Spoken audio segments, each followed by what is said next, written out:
Muchas gracias por estar acá acompañándonos para disfrutar unos minutos con el maestro Gustavo Parra.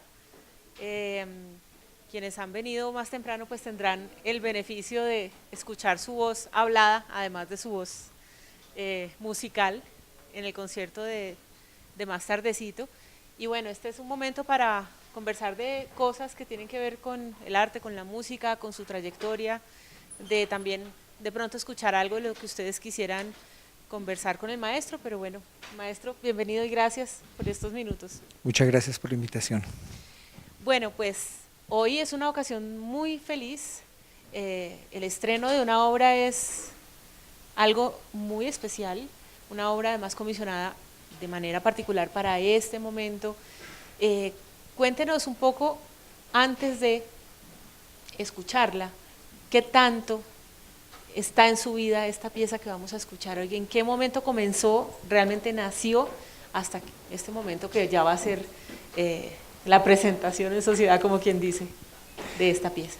Bueno, la pieza realmente ah, em- empecé a tener como la claridad de que había que escribirla, gracias a que Mauricio nos encontramos un día y me dijo, hombre, el banco está interesado en comisionarte una pieza y me gustaría que trabajaras en eso.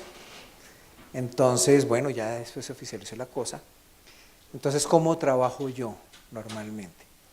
Algunos colegas, yo no sé si es un piropo o no, pero a veces dicen, es que tú escribes muy rápido, ¿sí?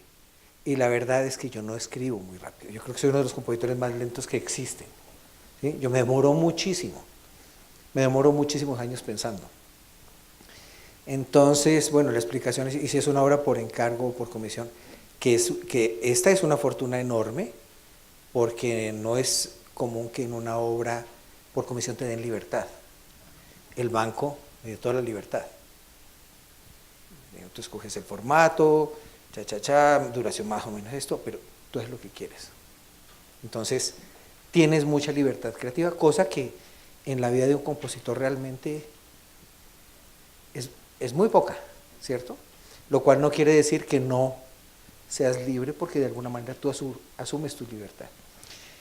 Y entonces, volviendo a la historia de si escribo rápido o no, yo le explicaba incluso a mis alumnos que yo ejecuto rápido, pero no escribo, no escribo tan rápido. Entonces yo lo que tengo es, mi sistema es como los viñedos. Entonces pongo ahí las uvitas, pongo a fermentar mi Cabernet, mi Syrah, ¿sí? Mi Malbec, y ahí están. Muchos años en barricas. Las ideas, pueda que sean anotaciones, pueda que sean ideas conceptuales, lo que sea. Y ahí están. 2, 3, 4, 10 años, 15, 20, 30. Sí, el concierto de violín acabo de terminarlo después de esperar 33 años, prácticamente 32. Entonces, en el caso de una comisión, ¿qué hago? Yo paso por mi bodega, la bodega donde están las ideas, y entonces miro y vuelo cuál podría estar más o menos lista para trabajar y que me serviría para ese propósito en específico. Cuando no es sobre una comisión, pues entonces espero como el momento, que eso de pronto es un momento mágico. El momento mágico puede ser un momento de desparche. ¿De ¿Sí? ociosidad? Sí, de ociosidad, porque antes me culpaba mucho. Pues yo creo que los compositores en algún punto, algunos, no hablo por todos, somos un poco culposos. Entonces uno llega y es un camello sentarse, ¿no? Y entonces cuando uno no ha escrito, uno cree que debe escribir, y entonces no, es que yo no he escrito lo que debería escribir, y uno se da látigo. Yo dejé de darme el látigo hace mucho tiempo. Y entonces, ¿qué pasa? Es así de simple. Llego, no he escrito durante un tiempo y de repente sé que ya casi es hora de escribir tal cosa. O porque tengo una comisión o un encargo o alguna cosa, o porque estoy desbarado. Sí, estoy varado y desparchado. Entonces llego a mi casa y digo, no estoy listo, mejor Netflix. Entonces miro Netflix, ¿sí? O veo una novela, alguna cosa. Y en el argot popular se diría sacarle el jopo, me he moderado mucho en mi lenguaje últimamente. Entonces, es como si uno le sacara el jopo, pero en realidad no le saco el jopo. No, es parte del... Es que ya sé cómo es la cosa. Entonces, llega un día en el que llego y digo, no, ya, me siento. Y de ahí me siento hasta que acabo. Entonces yo mido ahora las piezas en sentadas. ¿Sí? Entonces esta me fue 4 sentadas, 6 sentadas, 7 sentadas, 8 sentadas. De 3 horas, o de 4, o de 10, o de 12. El jopo está ahí todavía. El jopo está allí. Y obviamente ya no pueden ser esas sesiones atroces que tenía desde hace tal vez 6 años antes, porque me volví diabético. Entonces por la diabetes ya no puedo hacer esas locuras de pasar 20 horas sin comer y encarretado. Los que escriben saben que a uno se le olvida todo. Es atroz eso. Entonces tuve que reeducarme. Entonces yo ahora no hago casi nunca, desde hace 6 años, ahora hago una sesión más larga de 8, pero tampoco hago una de menos de 2 o 3. Entonces las horas se miden así. Y cuando empecé a escribir esta obra, pues fue muy interesante, porque el reto más interesante era como, wow, soy libre, ¿sí? Como puedo hacer lo que quiera. Esta es una oportunidad única, ¿no? Entonces, bueno, me senté allí, pensé cosas, hay cosas que se vienen como de las vivencias, relaciones que tienes en la vida, momentos que tienes en la vida, etcétera, etcétera, que simplemente se traducen en diseños o cosas de esas. No tiene que ser necesariamente como un recuerdo específico ni nada. O sea, ese primer filtro tiene que ver más con cosas suyas que con la posibilidad, por ejemplo, de la sala. Usted en ese momento piensa más en algo que le llega, que le surge. Sí, de hecho sí uno tiene en cuenta como para qué vas a escribir, ¿cierto? Si fuera una cosa muy específica, por ejemplo, que se va a tocar en una iglesia, entonces hay ciertos tipos de escritura que yo sé que no haría, porque hay mucha reverberación, ¿sí? Pero hay obras que uno escribe como estándar, o sea, para hacer todoterreno, que se pueden tocar aquí, tan, acá. Sí, hay otras obras que tienen un grado mayor de especificidad por las circunstancias, o que pueden estar condicionadas porque, hey, nivel medium, no, fresco, como dicen los jóvenes, de cegarra, ¿sí? O sea, son profesionales, entonces tienen libertad de hacerlo. Entonces, digamos que arranqué con la pieza, pensé unas cosas, lo que normalmente hago ya desde hace como unos 20 años, y es que afortunadamente ya no sufro con eso. Es decir, sí sufro como todos los compositores cuando empezamos, ¿cierto? Pero antes era mucho sufrimiento, como, ¿y ahora qué hago? ¿Y ahora que no sé qué? ¿Será que podré volver a escribir una obra? Sí, eso es una cosa que casi siempre pasa.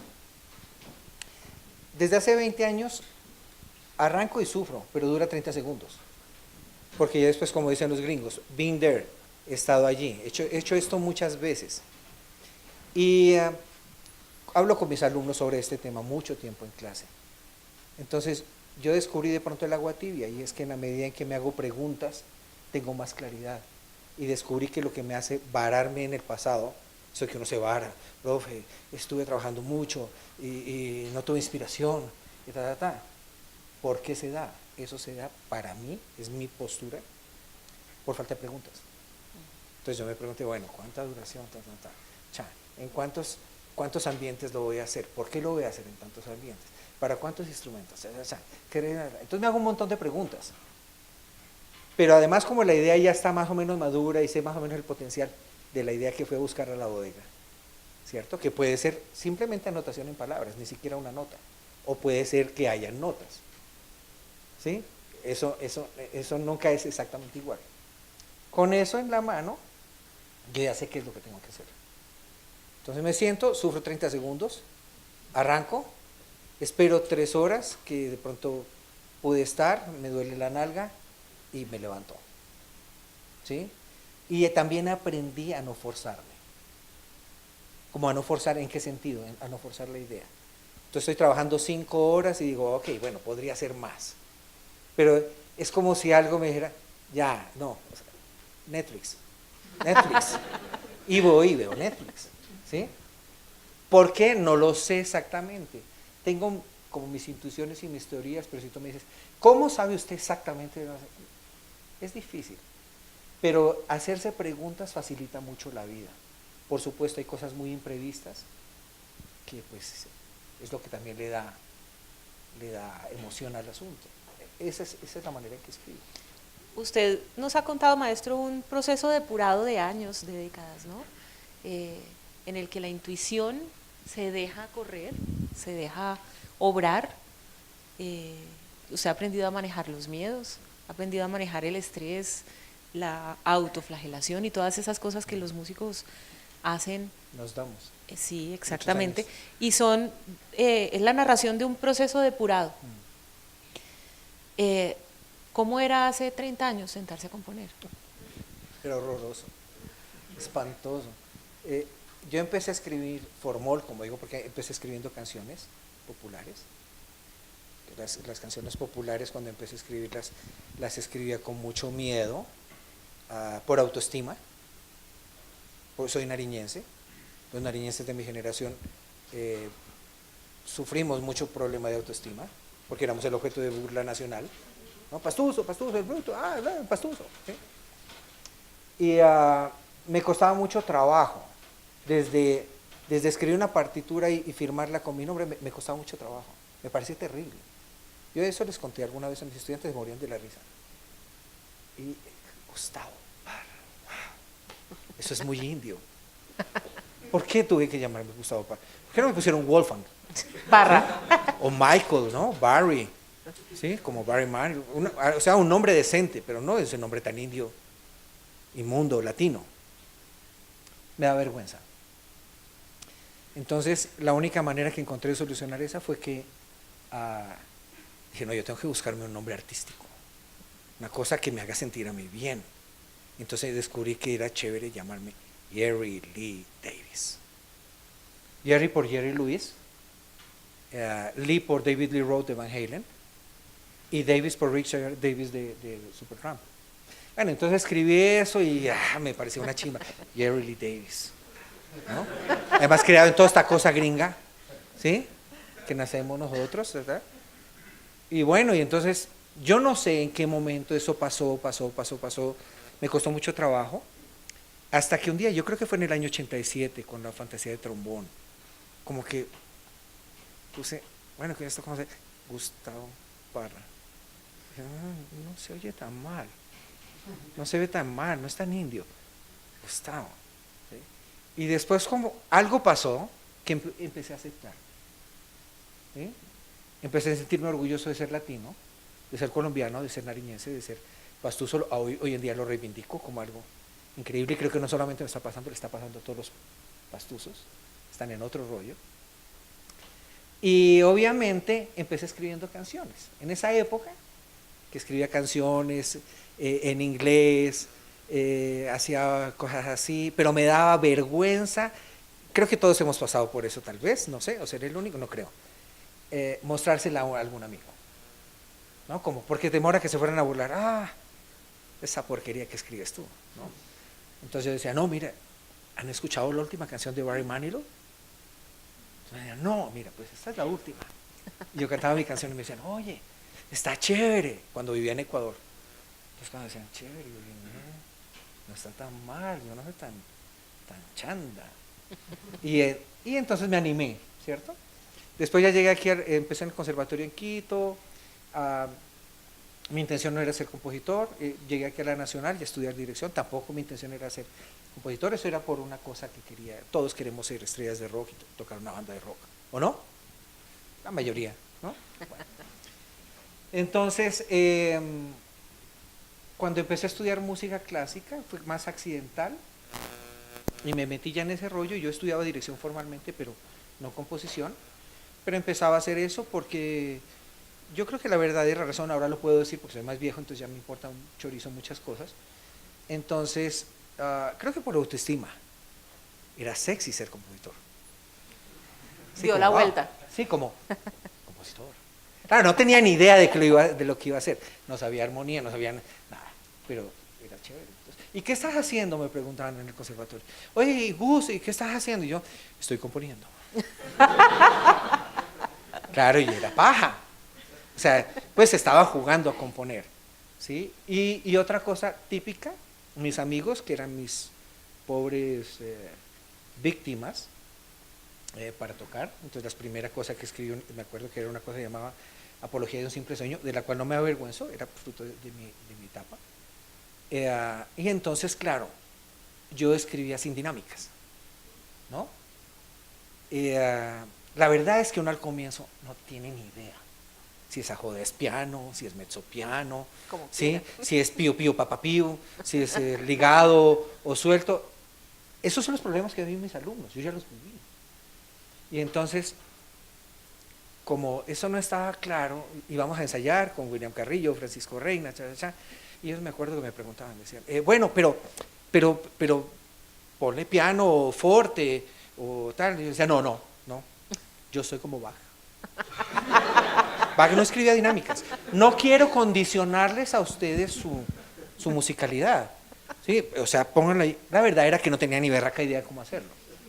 Entonces yo empecé especulando y haciendo vainas, haciendo de oreja. Una de las primeras piezas que sonó fue como un preludio que yo había escrito para piano en el año 85, que era producto del tanteo. No tienes técnica, pero tienes como ideas o como ganas, ¿no? ¿Qué es lo que uno tiene muy claro cuando va a empezar a escribir? Uno quiere escribir una obra que sea una chimba. ¿Cómo? No tenemos ni la más remota idea, o al menos yo, no quiero hablar por los demás, pero yo no tenía ni idea.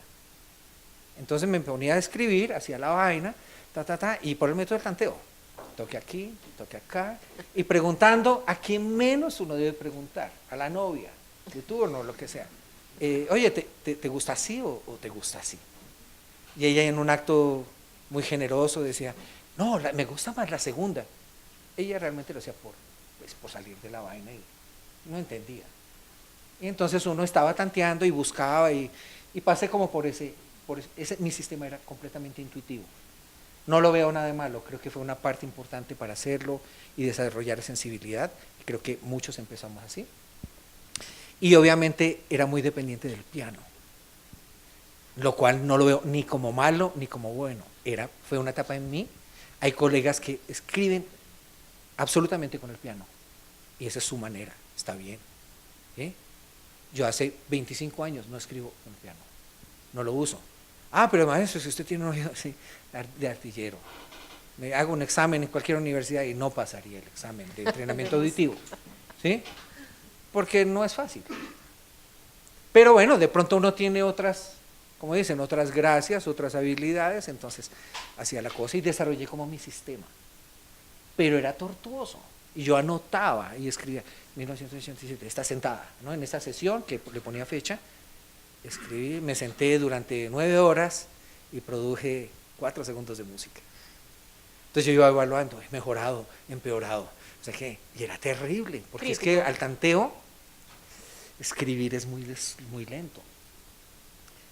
Y bueno, y después entonces viene la técnica, viene la cosa, van cambiando, se evoluciona, y para no hacerles larga la historia, bueno, finalmente hace como poco más de 20 años, lo recuerdo, año 96, algo pasó y el sufrimiento se acabó. Entonces yo no sufro, yo me siento a jugar Nintendo. Y ahí viene una, y Chan, y tal, y tengo más o menos la película ahí como armada, de la cabeza, y empiezo a trabajar. Y pude desarrollar una técnica que me permite como sobreponerme y no desmoronarme, y como solventar las cosas. Pero tomó muchos años. Para mí, en mi caso, tomó muchos años. Yo soy un hombre lento. Esa es la verdad. Maestro, ¿en qué momento de todos estos años usted sintió que había dado lugar a su lenguaje, a su propia expresión? ¿Se hizo una de esas preguntas que se hacía, era esa? Sí. ¿Querer tener un estilo, un lenguaje propio? Sí. Yo creo que eso lo tortura a uno mucho al comienzo. A mí también me torturó, ¿no? Y con esa cosa que le meten y que uno oye, los colegas, los profes, los compositores, ¿no? Y ahora digo que me salvó. Entonces, pues, no, pero tienes que ser original, o no sé qué tal. Y entonces como hay escuelas de escuelas y todas muy valiosas y muy importantes, lo que sea, y pues unos defienden que hay que ser más tonal, otros que, o neotonalistas, los minimalistas, los otros que más experimentalistas y bla, bla, bla, y bueno, y eso hay conservadurías, aperturas entre unos y otros, y se juzgan y toda la vaina, ¿no? Y partidarios de una cosa y de otro, no, este es muy conservador, no, este hace mucho ruido, este no sé qué, etcétera. Claro, yo veía todo eso y también me preguntaba, bueno, sí, ¿cómo ser original? ¿Cómo ser original? Hasta que me di cuenta que el problema no era ser original y que me importaba un chorizo. Y creo que mi salvación en gran parte fue que yo era un compositor ilegal. Yo era un compositor no legalizado. Sí, yo era un tráfuga, un pirata. ¿Sí? Porque yo era director, estudiaba dirección. Entonces, yo en mis ratos libres jugaba la composición.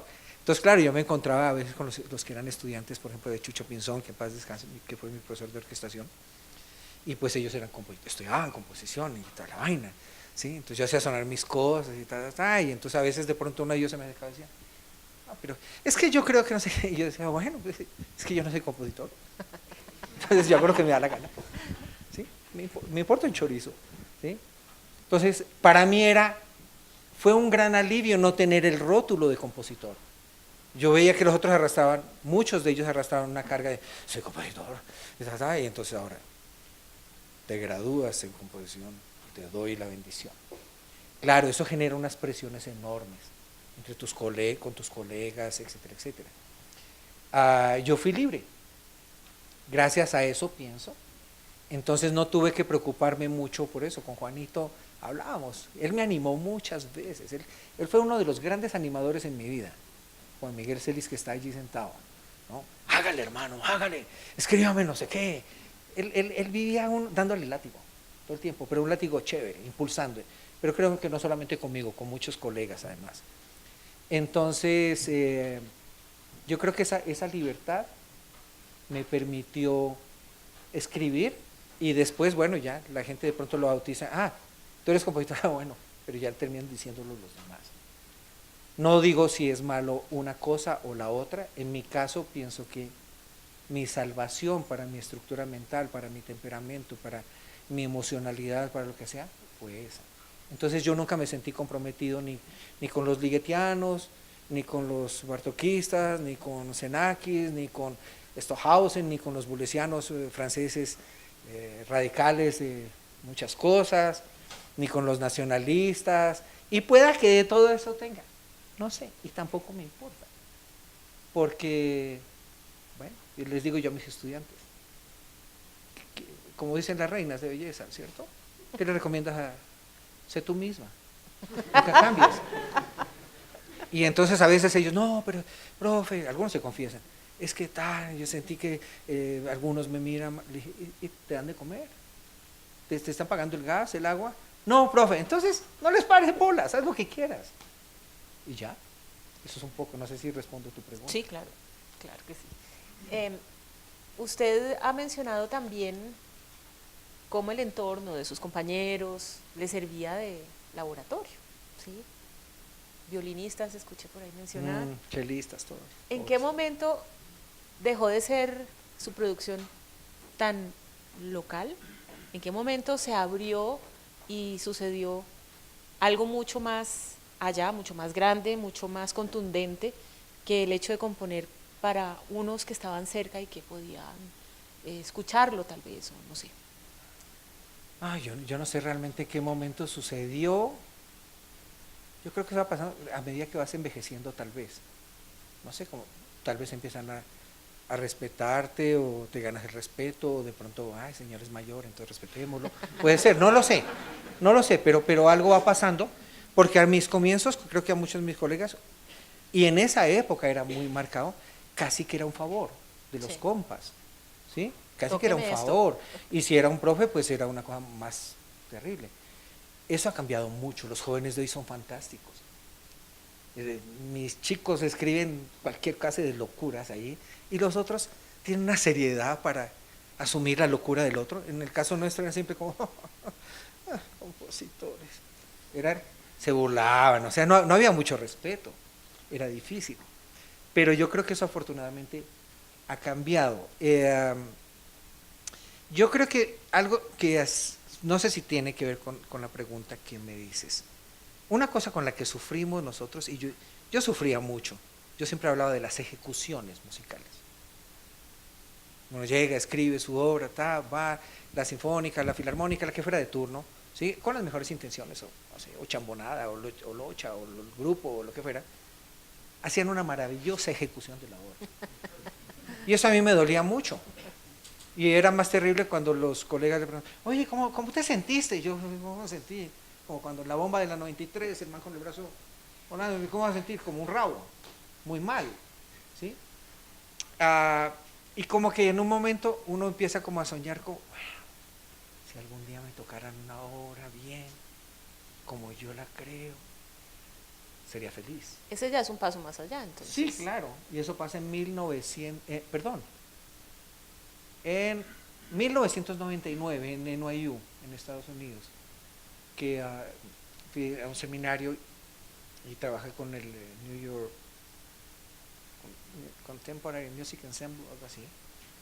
Y bueno, y estos locos, pues sí, no era perfecto, pero cham, y tocaban, esa vaina sonaba, sí, antes de los samples y más comerciales, ya existían samples, pero digamos, no teníamos eso, finales no sonaba tan bonito, ¿sí? Entonces, yo como wow, pero aún así, con esos gringos no fue lo mejor, ¿sí? Vino un gringo a tocar la pieza para piano solo en el Festival de Bucaramanga y era pues un gran pianista, decía, famoso, y lo tocó terrible, muy mal, muy mal.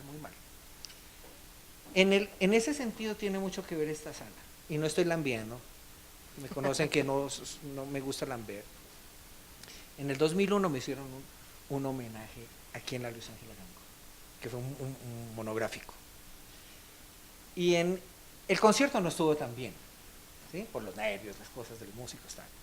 Pero en el ensayo estaba un cuarteto maravilloso de metales, que son mis amigos, Giovanni Escarpeta, Juan Fernando Bendaño, Barahona, que está en Cali, ¿sí?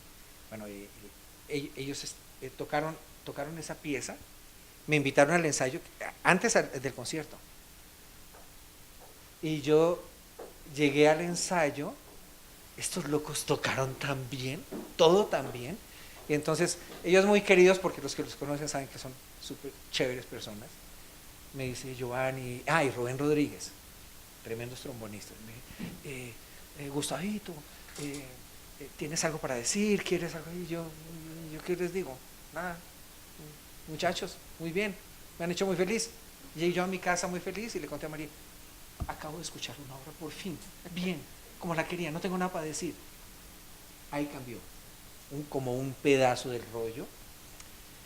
Y fue muy importante porque cambió también mi visión, aunque siempre he defendido, sin ser nacionalista, lo que se hace acá. Pero cambió mi visión y como que empecé a creer en que era posible que músicos colombianos, por ejemplo, pudieran tocar muy bien. Y de hecho también la Luis Ángel tuvo mucho que ver cuando en el 2011 apoyaron, cuando hice el disco monográfico con la Universidad Nacional, y Mauricio y la sala nos prestaron para la grabación, y lo hice con músicos fantásticos, de los cuales solo hay dos extranjeros, que son dos extranjeros que ya son colombianos, que son Mincho, el único extranjero, y Néstor Slavov, que ya más, es hasta abuelo colombiano, entonces ya. Todos son colombianos. Angélica Gámez y bueno, todos estos personajes fantásticos. Entonces yo dije, wow, se pueden hacer las cosas aquí bien. Entonces yo creo que eso significó también como un salto diferente, como puedo hacer otras cosas y ya no va a haber muchas ejecuciones. ¿Sí? Es probable que haya un poquito, pero ya hoy en día siento que es un privilegio que puedes escuchar tus cosas bastante cercanas a la realidad. Y en esa mentalidad crítica suya, que asegura ahora que se pueden escuchar las cosas muy, muy cerca al ideal. ¿Se empuja usted un poco más con piezas más difíciles? ¿O qué herramienta se le da esa certeza de tener personas más capacitadas y más sensibles para tocar su música? No, yo creo que eso es muy relativo, depende de la circunstancia. Si hay unos chicos del conservatorio, como ha pasado, ¿no? Pues que están en un nivel intermedio y entonces, profe, me escribes esto para mi grado, sé qué, pues, entonces, el mayor nivel, no, pues, yo tengo más o menos sentido común, ¿sí? Con las orquestas he sido muy estratégico también, ¿sí? Creo que las primeras obras que escribí tienen, creo que tienen la dificultad en otros aspectos, pero siempre me medí. Ah, y creo que un poco lo que me ha llevado a eso no es, sí hay condicionamiento, depende para quién te lo pida, ¿no? O cuál es la circunstancia, pero en general yo eso creo que sí lo aprendí de mi profesor de orquestación, que era Jesús Pinzón, ¿sí? Y es que trato de no usar nada que no necesite. Entonces, por ejemplo, en el Satup, que es las putas, que ustedes algunos conocen, en esa pieza usé grafías. Creo que es la única pieza en la que he usado grafías. Y módulos como improvisatorios, tal vez en un par como con más discreción, pero en donde lo he usado más fue en esa pieza, que es como del año 91 y se grabó en el 92. Pero las usé, ¿por qué no las volví a usar sistemáticamente? No tengo nada en contra, simplemente no las necesito. Si voy a usar un frulato, pues lo uso. ¿Cuántas veces lo necesito? Bueno, necesito usarlo 4 veces, pues 4 veces. Por lo menos una segunda vez, pues para que no quede ahí como rueda suelta, ¿cierto? Principio básico de la composición clásica, ¿cierto?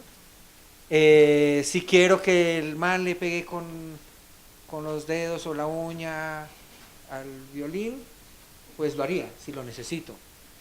Si pido que el man rasque el violín y destruya el esmalte, pues también pienso en el violinista y digo más bien, mira, hazlo con este violín, lo compré yo acá, muy barato, y cómpralo tú, y hazlo en esto. O un chelista, ¿no? El arco, dale, coleño, batuto. Sí, y el chelista dice, eres un desgraciado, mi arco de $5,000.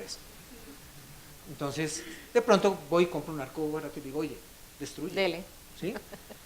O le pago el chelo, me aseguro trabajar y conseguir el chelo. Pero es más como mi postura, no digo que tenga que ser esa, pero mi postura en general es que yo trato de no usar nada que no necesite. Si lo necesito, lo uso. Si los manes tienen que sufrir, pues que sufran. ¿Sí me explico? Si tienen que trasnochar, pues de malas les tocó trasnochar para satisfacer mi idea. Pero si no lo necesito, no lo hago. Y una cosa que sí minimiza de pronto, yo hablo mucho con mis estudiantes sobre eso, yo trato de no generar niveles de dificultad técnica gratuitos. ¿Sí?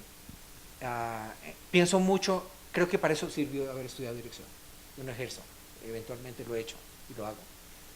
Pero es que cuando yo escribo, no dejo de pensar como director.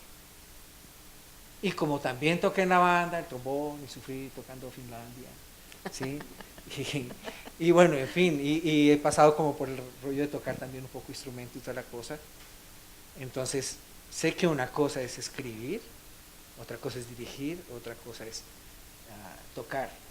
Entonces, yo les insisto mucho eso a mis estudiantes, no para condicionarles sus niveles de dificultad ni su creatividad, sino que la cosa para mí no es tan simple como, amanecí inspirado, ¿sí? Que la flauta haga esto como si fuera una marimba. No, la flauta no es marimba. O que la marimba, a veces puedes poner a funcionar un instrumento como otra cosa, ¿sí? Como percusión, en el caso de Stravinsky en la danza de la tierra, etcétera, etcétera. Pero yo trato de usar los instrumentos, en general, es mi postura, digo, para lo que fueron hechos. Y otras cosas o técnicas extendidas, si las necesito las uso. No me tiembla la mano en usarlo. pero también no me tiembla la mano en no usarlas. So pena que me digan, eres muy tradicional. No, gracias. ¿Sí? Como cuando alguien te insulta, ¿estás manejando en el tráfico? Cuento una anécdota horrible. Tenía yo, cuando me di cuenta que era viejo, me perdonan, por eso voy a tratar de recrearlo. Iba manejando y alguien me gritó, viejo, hijo de puta. Hice seguramente algo mal, ¿no? Y ahí me di cuenta que era viejo. ¿Sí? Entonces es como un poco eso, ¿me entiendes? Si quiero, si lo necesito, no me importa si me van a decir viejo tal, ¿sí? No me importa si me van a decir que eres conservador o esto de cosas. Nadie paga mis cuentas del gas, las pago yo. Entonces, yo trato de hacer lo que yo quiero, ¿sí? No es lo que se debe hacer. Cada quien debe hacer lo que debe hacer. Yo hago lo que yo debo hacer. ¿Tú quieres fumar? Fuma. ¿Odias la iglesia católica? Pues no vayas a misa. ¿Odias a los budistas? Pues no vengas a mi ritual. ¿Sí? Es un poco eso. Yo me volví muy pragmático. Y eso me da como mucha tranquilidad interior, aunque no parezca. Bueno, maestro, una situación como la de hoy, en la que se va a estrenar su obra, los intérpretes lo tienen a usted, lo han tenido para consultar, se conocieron, parece ser ideal, parece ser ideal. ¿Lo es? ¿Es ideal tener al compositor al lado o no en el montaje de una pieza que se va a estrenar? Yo no diría, si yo fuera instrumentista no diría si es ideal. Yo diría que es especial. Voy a decir por qué, porque es un poco la carreta que les digo a mis alumnos. Yo me esfuerzo mucho porque la partitura que está escrita, en el lenguaje que se quiera escribir, ese código sea muy claro para los músicos, lo más claro posible, ¿sí? Que ojalá no tengan que preguntar nada, ¿sí? Están en Tanzania, en Bulgaria, ¿sí? Búlgaro, no entiendo, maestro, ¿sí? Uno no está allá. Entonces van a hacer una llamada, imagínense, hace 20 años, ¿cuánto cobraba Telecom por las llamadas? Entonces, para mí es muy importante que lo que está escrito allí sea lo más claro posible, ¿sí? De tal manera que no tengan que preguntarte nada. Y como si es algo especial, es como, bueno, ¿ustedes qué hacen? ¿Tú qué haces? Para mí es más importante eso. Relacionarse. Sí, conocerlos a ellos y bueno, que de pronto sí hay una pregunta, por ahí me hicieron un par de preguntas. Maestro, ¿quieres esto aquí así? Ahí está escrito. ¿Sí? Y tal cosa, bueno, ¿y tú qué piensas de esto? Entonces yo les dije, bueno, en una sección les dije, bueno, esto es como, no necesariamente es descriptivo, pero le digo, no sé si conocen, han oído hablar de un ritual del peyote, o conocen lo que pasa con el peyote. Aquí hacen algunos rituales con yagé. No tiene que ver con eso, pero era como para darles una sensación de cómo tendría que ser. Les decía, bueno, en últimas, toquen este pedazo como si estuvieran trabados. Entonces todos, con lo que sea. Felices, sí. Y fue chévere, ¿no? Fue muy bonito el contacto. Creo que es una situación muy especial tener a los músicos vivos ahí. Hoy en día las librerías tocan increíble. Uno puede hacer maquetas increíbles, ¿sí? A veces mejor, no se quejan, no cobran más, no hablan de frío, no se quejan de falta de luz, no dicen nada, que normalmente pasa con los músicos. Tocan afinados, tú le dices más rápido, afinado, ¿sí? Tócame así, ¿sí? Hazme dos cosas y te las hace, ¿sí? Eso es chévere, un pedazo. Pero yo no reemplazo las embarradas de los seres humanos. El contacto de verlos allí, o padeciendo, o disfrutando, o haciendo, estando en la acción, yo creo que eso es irreemplazable. Mi esposa me preguntaba hace como unas 3 semanas sobre eso. Yo le decía, yo creo, yo soy un creyente de eso. La música en vivo no va a desaparecer. Puede que se reduzca en caso de la música popular a lo que conocemos como el muñeco, ¿sí? El muñeco, ¿saben qué es el muñeco, no? El que lleva el secuenciador, dice, ¿con qué? ¿Con qué? ¿Con qué? Y realmente está tocando la secuencia. Abarata costos, no lleva muchos músicos y canta encima. Pero una cosa es ver la organeta y otra cosa es ver, aunque sea el man con la organeta, ¿sí? Entonces el músico en vivo es una experiencia increíble, como el actor en vivo, y chévere que después actores virtuales y no sé, y salen del techo, hologramas, puede ser, pero el humano tiene una magia, sus defectos, sus virtudes, sus embarradas, sus pasiones, su locura, es lo que a mí me da ganas para escribir. Bueno, una pregunta un poco ligera. A mí Me encantan las light. me llama la atención, seguramente no soy la única persona, los nombres de sus obras. Ñerunfen, ¿lo dije bien? Sí. Gorsóvico. Gorsóvico. Bien. Ñerunfen, Gorsóvico. O bueno, Satup, que hay gente que dirá Satap, Sí, pero sí. no es eso. Y así fue al comienzo, me decían, ¿Sata? No. ¿Por qué el nombre de esta pieza? ¿Cómo se pronuncia? Tal cual se lee. Sí, lo de los nombres no, yo creo que muchos han escuchado eso y eso es motivo de otra historia, pero va a ser más concreto en la respuesta. Speak. Yo creo que los nombres en general, la forma en que he bautizado las piezas, es una manera de reconocerlas simplemente, ¿cierto? En algunos casos ha tenido que ver con una época irreverente o una época en donde estaba muy molesto con la pseudo-intelectualidad de Kutrukumbagmana en mis rituales con los indígenas Punchupún, que puede ser cierto, pero generalmente era mentira. Y cuando yo era joven, yo era muy rabón, me daba mucha rabia, ¿no? Ese pseudo-intelectualismo. Y digamos que ponía nombres como eso. En otra época entonces me dio por hacer títulos más porno, para provocar, para ser irreverente, yo soy valiente, ¿no? Escribir las putas, pero no era tan valiente, era pseudo valiente. Porque Pero es al revés. Satup. Porque si hubiera sido valiente hubiera puesto de frente, putas, ¿y qué? Como García Márquez cuando dijo mis putas tristes y toda la cosa. Pero entonces digamos que había una pseudo valentía. Entonces lo voy asociando, otra época fue con nombres de personajes de series de televisión que me parecía chévere, entonces yo buscaba un nombre como que le quedara bien desde mi cabeza para identificar esa pieza. Y bueno, y las últimas ya son como unos títulos que me he descubierto chéveres de mi etapa de cocinero, ¿sí? Porque me puse a estudiar cocina, que me parece fascinante y me parece lo más parecido a la composición. Y me puse a estudiar cocina en serio. Y entonces encontré una serie de nombres y de cosas que eran muy parecidas a la música, como el aspic. Los que conocen el aspic pueden buscar, hoy se encuentra todo en Wikipedia, YouTube, toda la cosa, ¿sí? Es una cosa como gelatinosa, ¿sí? No digo que la música va a ser gelatinosa. De pronto, profe, pero yo no escuché gelatina, era como más velo, más bien, bueno, no lo sé.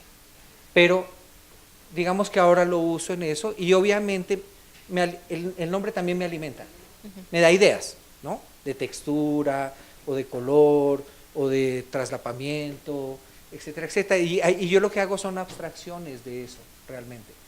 ¿Sí? No necesariamente es que vas a ver el pedazo de gelatina con el pedazo de pollo ahí temblando, ¿sí? Sí. Pero digamos que sí alimenta mi imaginación y mi manera de percibir. O sea, ¿que viene primero el nombre o viene en una etapa temprana? No, primero viene la música. Después después de que ya he arrancado, generalmente como a la mitad a veces de la pieza, ya sé cuál va a ser. Y he barajado algunos candidatos, entonces digo, no, pero no le luce. ¿Sí? Sí, entonces, y es como que la misma pieza te dice, hey, no me pongas Duxelles a mí. ¿Sí? Mira que Duxelles es con champiñones. ¿Sí? Entonces, esa va para otra de esa época. Y la misma pieza como que me dice, hey, yo soy Aspic, como, eso tiene que ver con Jerry Lee Davis. Así como, hey, Jerry, no, Gustavo, no me llames Jerry, yo soy Gustavo. Entonces un poco como, he aprendido como a respetar lo que la música dice, como que la misma música es como un ser vivo que te va diciendo qué hacer, ¿no? se va ¿Cómo? expresando. No me pregunte porque no soy ni psíquico, ni mago, ni nada de esas vainas, pero cada uno tiene sus creencias, ¿no? Creo que más de uno aquí tiene sus creencias, yo tengo las mías. Y bueno, usted ha mencionado, maestro, en varias ocasiones y ha dirigido su mirada a sus estudiantes. Usted es maestro, docente de composición hace mucho tiempo. Y me pregunto yo que, además de lo técnico, de lo específicamente relacionado a la composición, ¿qué quiere usted, qué pretende usted transmitirles siempre? Que no quede duda alguna. ¿Cuál es su impronta como docente de composición? Yo no sé si hay una impronta y creo que no pretendo impronta. Creo que ellos saben como de memoria, ¿no? Las 3 cosas que busco en clase. Bueno, ahorita capaz de que se rajan. ¿Sí? Pero si enseñara ingeniería o medicina o economía, buscaría exactamente lo mismo, solo que lo haría pues con este rollo. Yo soy músico y enseño esto, pues entonces lo hago a través de eso. Pero digamos que yo a ellos les explico desde la primera clase. Yo hago un montón de cosas que van desde enseñarles, algunas informaciones. Bueno, generalmente las informaciones están mejor en internet hoy en día, en los libros, eso es fantástico, es realmente, no puedo competir con eso. Pero digamos que hay 3 cosas que yo busco y se las digo. Número 1, les voy a dar algunas herramientas. ¿Sí? Les voy a enseñar esa herramienta, para qué sirve, cuál ha sido su uso más eficiente de pronto, etcétera, etcétera. Tú decides si modificas la herramienta al futuro o no, pero unas herramientas. Alguna información sí, pero no mucha. La segunda cosa que me preocupa es ayudarles a que ellos descubran quiénes son. Profe, ¿y usted cómo sabe? No, yo tampoco sé quiénes son. O sea, no les voy a decir quiénes son. ¿Sí? Pero yo sí, como tengo experiencia ayudándome a descubrir a mí mismo quién era o quién soy, entonces les ayudo a ellos, les puedo ayudar a que ellos descubran quiénes son. Entonces alguno de ellos me decía, profe, pero, y con toda la razón, ¿no? ¿Y eso para qué sirve? Si yo lo que quiero es componer, todo re, mi, fa, sol, la, o aleatorio, lo que fuera, ¿cierto? Entonces yo les decía, mira, te voy a dar un ejemplo. Las personas tienen unos valores, unas creencias, cosas que les importa, etcétera, etcétera. Yo tengo las mías, muchas, pero hay uno que para mí todavía sigue siendo mi valor supremo. ¿Cuál es mi valor supremo cuando yo compongo? A mí no me gusta que la gente me duerma en el concierto. Entonces yo miro. Si el 80% está despierto y el 20% durmió, digo, voy bien. ¿Sí? Y que los instrumentistas tampoco se me duerman. ¿Sí? Eso es algo que a mí me importa mucho. Entonces, como la composición el acto creativo es realmente un acto de decisiones permanentes, entonces mis filtros, ese es mi filtro supremo, filtra esas decisiones. Si quiero esto, tal cosa. No tiene que ser así. Para otro compositor de pronto eso va a ser intrascendente. Es decir, no, a mí lo que más me importa es, no sé, la espacialización y me importa si la gente se duerme o no se duerme. Ese es su rollo y está bien. ¿Sí? Entonces, en ese sentido les decía, cuando uno sabe quién es y qué es lo que le importa, pues es más fácil todo. Y la tercera cosa que me preocupa mucho es ayudarles a que ellos definan qué quieren. ¿Sí? Y siempre también está la pregunta, profe, pero es que yo sí sé lo que quiero. Recuerden que cuando uno es joven uno es bien arrogante y ingenuo. ¿Sí? Entonces, no, yo sí sé lo que quiero. Yo digo, no sabes lo que quieres. Lo que puedes tener claro es que quieres escribir una obra que sea una chimba, ya lo dije antes. ¿Sí? Pero uno no sabe qué tan largo, qué tan corto, etcétera, etcétera. Entonces, trabajamos mucho en las preguntas. En preguntarse, bueno, ¿cómo lo quieres? No, es que no sé de qué duración. Entonces yo le digo, bueno, ok, ¿cuánto dura tu obra? ¿Cuánto va a durar? ¿6 horas? No, profe, ¿1 hora? No, ¿media hora? ¿20 minutos?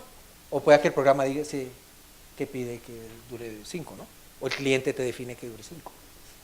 Entonces empiezan a hacer, con esas preguntas, ellos empiezan a tener más claro qué es lo que quieren hacer. Ellos, no yo. Y obviamente eso combate el estado de ansiedad y el estado de, oh, me varé, no sé qué hacer, hoy no amanecí creativo. Pregúntate más cosas y de pronto ahí está el rollo. Entonces, muchos terminan diciendo que yo no hago composición, sino composición terapia. ¿Sí? Entonces un poco hacemos eso, eso es como lo que yo hago en clase. Todo lo que haga adicional, tirarme al piso, poner un ejemplo, poner Netflix, ellos ven Netflix en clase. Va encaminado a ayudar a que esas tres cosas se den como parte de lo que yo quiero hacer en mi trabajo con ellos. Y una última cosa, para que también ustedes tengan un chance. Yo hablo mucho, soy horrible. Prometo cambiar. Teniendo en cuenta su trayectoria, maestro, que usted ha tenido obras premiadas que han sido interpretadas en Colombia y fuera de Colombia, en los Estados Unidos, en diferentes países, que está dedicado a la docencia también, podría decirse entonces que tiene una trayectoria ideal. Para usted, ¿qué es ser un compositor en Colombia? Yo no sé si en Colombia, en el mundo entero, pienso yo, cambian cosas, pero ser compositor en cualquier lado es básicamente lo mismo con más o menos limitaciones. Es algo que también hablamos en clase. Yo les digo, bueno, tú estudias composición, te vas a graduar, probablemente hasta con honores, no lo sé. Es más, prueba que hasta te ganes algunos concursos. No sabemos si vas a ser compositor. ¿Cómo así, profe? Si yo ya me gané 2 concursos. Le dices, no, es que cuando eres estudiante es relativamente fácil. Sí, yo sé que sufre uno, de acuerdo, pero es relativamente fácil, porque estás en la jugada. ¿Y usted por qué no trabaja, mijo? Estoy estudiando, papá, estoy estudiando, me faltan 5 años más, ¿sí? Y después voy a hacer la maestría, y voy a ser estudiante perpetuo, ¿sí? Entonces yo les digo, pero eso no lo digo solo para los compositores, para el pianista, trombonista, trompetista, y no sé si otras profesiones. Eso solo uno lo sabe cuando sale al mundo real. Sales al mundo real con tu cartón de compositor o de director, de lo que sea.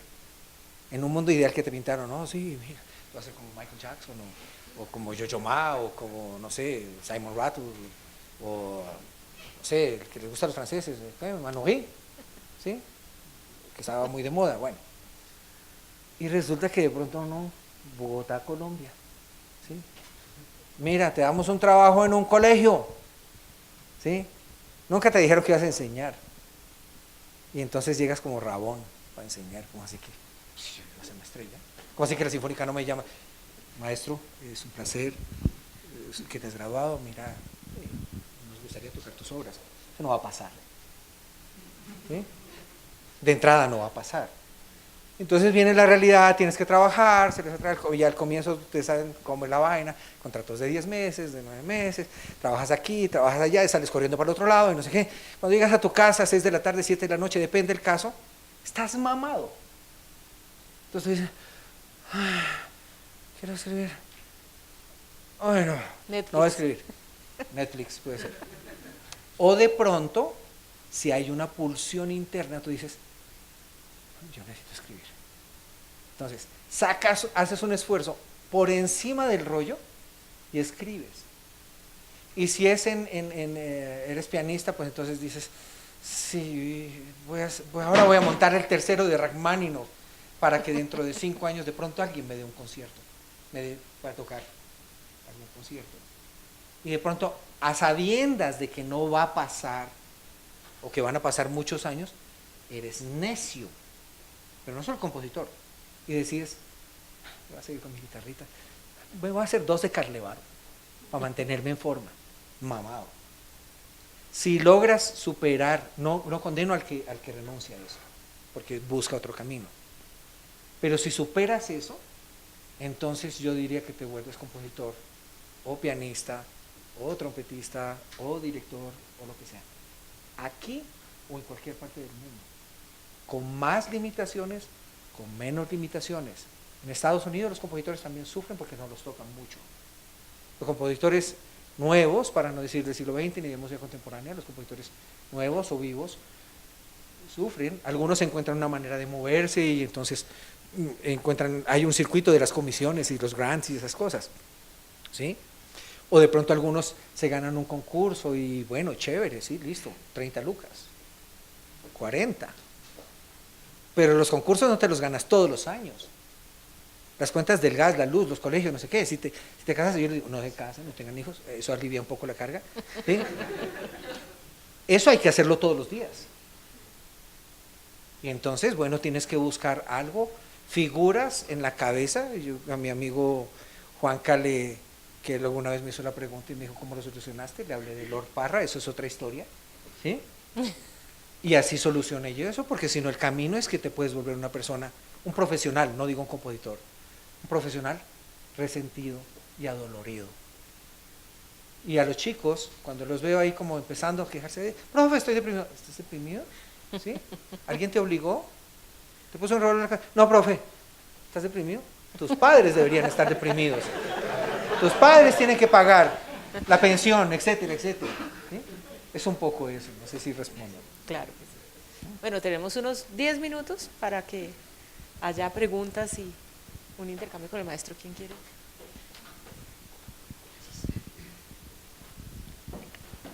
Esa parte es dura. ¿Quién sabe con qué le van a salir? ¿Qué serie te gusta de Netflix? Bueno, buenas tardes. Yo tenía una preguntita, bueno, en realidad algunas. Respecto al tema de la armonía hoy en día, ¿qué tan importante considera usted que es la armonía para un compositor? Y ¿cómo, en qué momento cómo trabaja como los nombres para las piezas? Que a veces que tengan alusión o simplemente son nombres que llegan así de momento, no sé. Digo la segunda, que es más fácil, más rápida. Los nombres, sí, puede ser caprichoso, generalmente tienen algo que ver, ¿sí? Es más, puede que de pronto la gente diga, no tiene nada que ver, pero lo importante es como un profesor de armonía que había en los Andes, no digo el nombre, ese cuento lo contaba un amigo mío, colega, compositor Roberto Rubio, que decía, cuando le llevaban los trabajos de armonía, entonces le decía, pero maestro, pero no, esto está mal. No, pero a mí me gusta. O sea, lo importante no es que a ti te guste, lo importante es que me guste a mí, ¿sí? En ese sentido, solamente lo diría yo, los nombres. O sea, yo no sé si le va a gustar a la gente o los va a encontrar con relación, es posible, pero es muy subjetivo. La música y el arte es muy subjetivo. Pero lo importante es que tengan un sentido para mí. Y como que más bien que yo sienta que la pieza me aprueba el nombre. ¿Sí? Es un poco esquizofrénica mi relación con las piezas.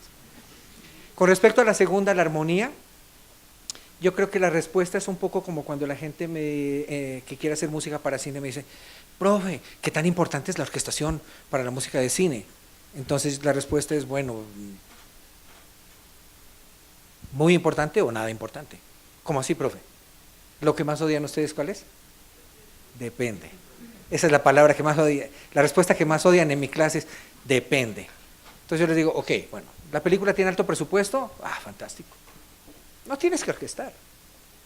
¿Para qué vas a perder el tiempo orquestando? Contratas aquí a fulano, aquí. Mis estudiantes necesitan trabajo. ¿Sí? Y ellos orquestan. Y te lo hacen bien. ¿De acuerdo? Pero si es una película de bajo presupuesto y no hay nada, y generalmente entonces a uno le toca secuenciar, sacar las partes, o sea que, hacer el tratamiento terapéutico con los músicos, bueno, toda la cosa, y te toca orquestar. Si no tienes la técnica, pues baila, no puedes hacer nada. Con la armonía, depende qué vas a hacer. ¿Cierto? Y en principio yo creo que es muy importante comprender la armonía, manejarla. Más que por si la vas a usar o no, que es otro rollo, yo creo que te da un piso. Así sea para que después digas, ¿sabe qué? Hostias, como dice mi amigo. No, él no dice eso, pero él habla hostias. ¿Sí? Entonces, me cago en la armonía. ¿Sí? Hay compositores que se cagan en la armonía, no les importa. Pero les importa el ritmo, les importa la orquestación, o les importa la melodía, otras cosas, ¿de acuerdo? Pero yo soy partidario de que la armonía hay que aprenderla bien, así sea para no usarla, ¿sí? Porque te da piso, por un lado. Ahora, también es bueno hacerla porque para bien o para mal, el 99% no estoy exagerando, 98 o 99% de la música que todavía escuchamos no es Stockhausen, es tonal. Y entonces yo no puedo mandar a los estudiantes a un gueto. ¿Sí? Profe, es que me cargaron una vaina, necesito para comer. ¿No? Y tú no me enseñaste a armonizar, tú solo me enseñaste a hacer experimentación. Ya lo fregué. ¿Sí me explico? Entonces, tiene que ver con eso. Un músico, un compositor de oficio, como yo lo llamo, no digo si es bueno o es malo, un compositor de oficio es un compositor que debe ser, para mí, sólido técnicamente. Esa solidez técnica, una forma es aprenderlo en una escuela. Aquí, allá, en dólares, en pesos, en libras, ¿sí? En Juilliard o aquí, en la Nacional, en la Javeriana, donde quieras, ¿sí? O como autodidacta también, ¿sí? El hecho de que seas autodidacta no quiere decir que no hayas estudiado, pero no sé si respondo la pregunta. Gracias.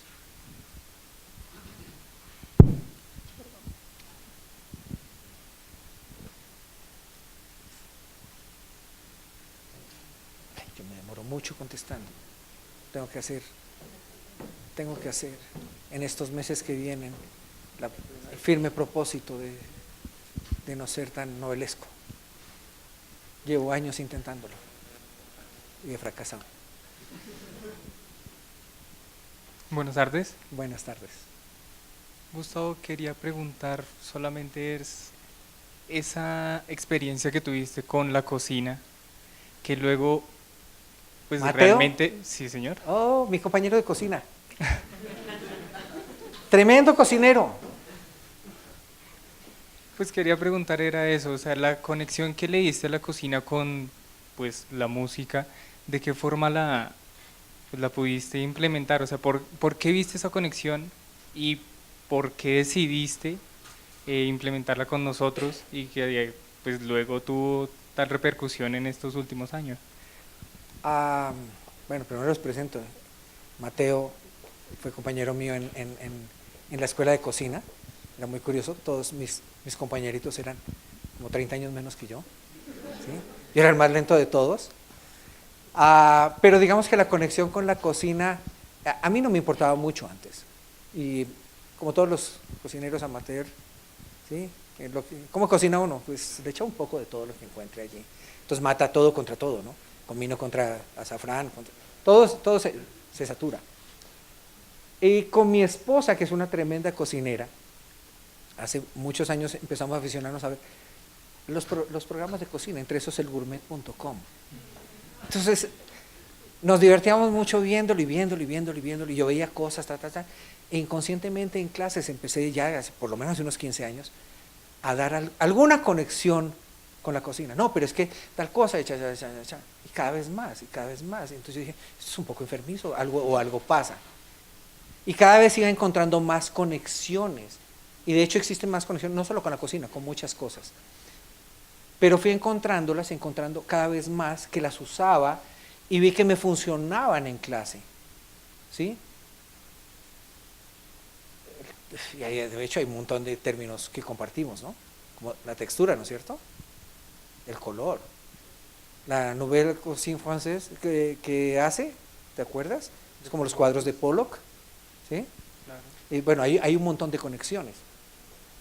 Y entonces dije, bueno, no voy a hacer esto como Tego, además me estoy volviendo viejo y de pronto el Alzheimer, y han dicho que el Alzheimer es bueno, hacer cosas como aprender un nuevo idioma, aprender otra cosa, aprender cosas nuevas. Entonces dije, bueno, me voy a forzar a esto. Y entonces yo había hecho unos cursitos de cocina con mi amigo violinista William Carrillo, pero dije, no, hacer cursitos ahí, no, vamos a hacer esta jugada bien. Y llegué un día a un cursito allá a la escuela Bilbao, que vi que daban un curso como de cortesía de introducción, vi las instalaciones, me enamoré de esta vaina y salí matriculado de la carrera de cocina. Entonces veía marketing, otras vainas, dificilísimo, ¿sí? Y cocinar, dificilísimo, una cosa tremenda, ¿sí? Y lo que hice fue como solucionar cosas, ¿no? Y cuando estaba cocinando también pensaba en la música. Y cuando estoy componiendo pienso en la cocina. Cuando estoy enseñando pienso en la cocina. Y robo robo ideas de la cocina, de un plato, una que puse, moussaka, ¿no? Hace unos años, que es una receta griega, ¿es? Griega. Eso, griega. Y digamos, lo que hago es nutrirme. Yo descubrí que eso me iba a alimentar, iba a alimentar mi imaginario, ¿sí? Y que me ayudaba mucho a aclarar cosas con mis estudiantes. Y después lo llevé, fui más allá. Bueno, lo hago como, soy apenas un novato, pero hago pan. Y entonces después las clases eran sobre el pan, ¿cierto? Sobre cómo leudaba y cómo le sacaba uno el máximo sabor al trigo. Entonces decía la potencialidad de una idea, hacía alguna traslación. Y creo que funciona, a mí me funciona, les ha funcionado a los chicos, entonces yo vivo feliz de haber estudiado cocina. No sé si... Claro que sí, en realidad me alegra mucho esa conexión. Gracias. Okay.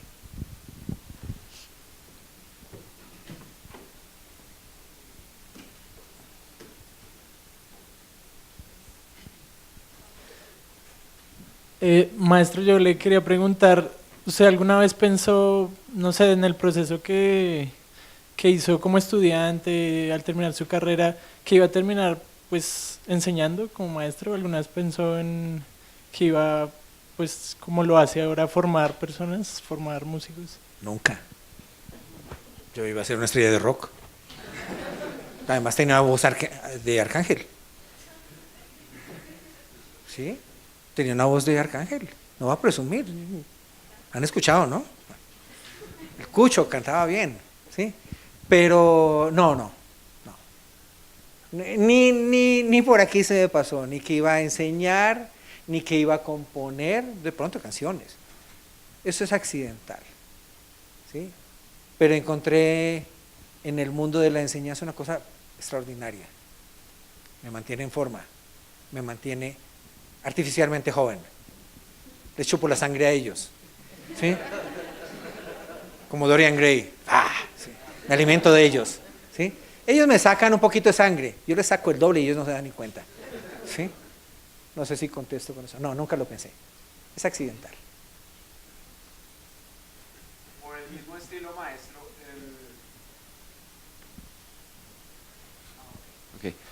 Por el mismo estilo, maestro, ¿qué consejo le daría a usted a cualquier músico joven, estudiante, egresado, recién egresado, sin importar sus propias expectativas, sin importar su rama? De hecho, puede aplicar, yo creo que para cualquier artista. ¿Cómo sobreponerse a todas esas dificultades y vicisitudes que lo pueden llevar a uno a ser ese músico resentido como usted expresaba? ¿Cómo podemos luchar contra eso? Bueno, primera cosa, creo que lo dije alguna vez, la primera cosa es como serénense. Calimán decía serenidad y paciencia, los que nos criamos con Calimán, ¿sí? Mi generación era afanada, ¿sí? Ana Marta, Juan, eran afanados, ¿no? Queríamos lograr cosas de jóvenes, sí, ¿cierto? Pero no tanto como ustedes. Ustedes se dan mucho palo, ¿sí? Profe, estoy deprimido, es que no he logrado nada aún. ¿Cuántos años tienes? 22. ¿Le pegas tú o le pego yo? ¿Sí? O sea, esto no es haciendo magia. Entonces que Bill Gates, que el man de Facebook, entonces es muy famoso, es millonario, exitoso, y entonces ya lo voy a hacer así. No, los seres normales, que somos la mayoría, hay genios, sí existen. Nos toma 15, 20 años, 25, 30 construir una carrera, una forma de vida en cualquier profesión. Eso es así y es paso a paso. Y yo creo que en eso tenemos una gran responsabilidad los padres y los profesores. Cuando ellos están asustados, como decirles, hey, fresco, yo también pasé por ahí. Eso nos pasa a todos. Entonces, fresco, no te pido que tengas un acto de fe, pero si te sirve de algo, yo también pasé por ahí. ¿Sí? Esa es una. La otra, cada vez que intentes culpar al mundo, ¿sí? Porque, soy compositor, soy violinista y nadie me da un concierto, ¿sí? ¿Quién carajos te obligó? ¿Hubo alguien que te obligara? Fue tu decisión. Esa es una. Y dos, ¿te sientes incómodo en esa situación de violinista? Es que tengo un trabajo muy perro, muy malo. Oh, ok, lo entiendo, yo no voy a decir que sí, te he visto sufrir y es realmente horroroso. Bueno, ¿qué vas a hacer? Listo, te vas a poner una meta en 3 años, 5 años, ¿qué vas a hacer? ¿O vas a seguir llorando, martirizándote? No quiere decir que no, yo los acojo, yo también los apapacho, ¿de acuerdo? Pero les digo la verdad, porque tú lo escogiste. Entonces, sí, yo creo que más o menos el 15% de las circunstancias de la humanidad te afectan. O sea, sí, no es mi culpa, profe, me atropelló un bus. Sí. Y yo estaba mirando y era un loco de mente que venía drogado. Ok, eso puede pasar. ¿Sí? Pero normalmente el 80% de las cosas son decisiones nuestras. Estoy en una pareja que me sabe a cacho. El tipo me maltrata o ella me maltrata. ¿Sí? Bueno, ¿y qué haces ahí? ¿Y qué estás esperando? No, pero es que yo lo quiero. Bueno, entonces, asúmelo con valor. Golpea aquí otra vez, como Rocky. ¿Sí? Pero no te quejes tanto. Yo creo que uno sí puede buscar consuelo y es legítimo, por supuesto, lo necesitamos. En momentos de la vida, hablar con un amigo está bien y eso ayuda mucho, por supuesto. Tener comprensión, tener amor, etc. Pero pienso que lo que yo no trato de no aconsejar nada, pero lo que les podría compartir es como tomar las riendas de su vida. Es que la filarmónica no me toca. Yo estoy en eso. Ayer hablamos sobre eso con mi amigo Moisés. ¿Qué tal? Que la orquesta no me toca. No sé qué. Le dije, listo, pues entonces, ¿qué, hermano? Trabajar, vamos a ahorrar y como mafiosos. ¿Es que mi plata no vale o qué? Tal. Pues me armo mi orquesta y la pago y me cojo 2 locos y los pongo a tocar. Y trabajo como Lord Parra, ¿sí? En lavandería o entregas a domicilio y con eso subsidio mi locura. Y la locura no es solo la composición, puede ser cualquier cosa. No sé si es un buen consejo o es terrible. Bueno, maestro, muchísimas gracias por este tiempo. Ya va siendo momento del concierto, de escuchar el estreno de su obra. Y muchas gracias a ustedes por estar acá. Muchas gracias a todos por venir. Espero sinceramente no tener que indemnizarlos después del concierto, así que si me ven que me pierdo, y espero que no se duerman.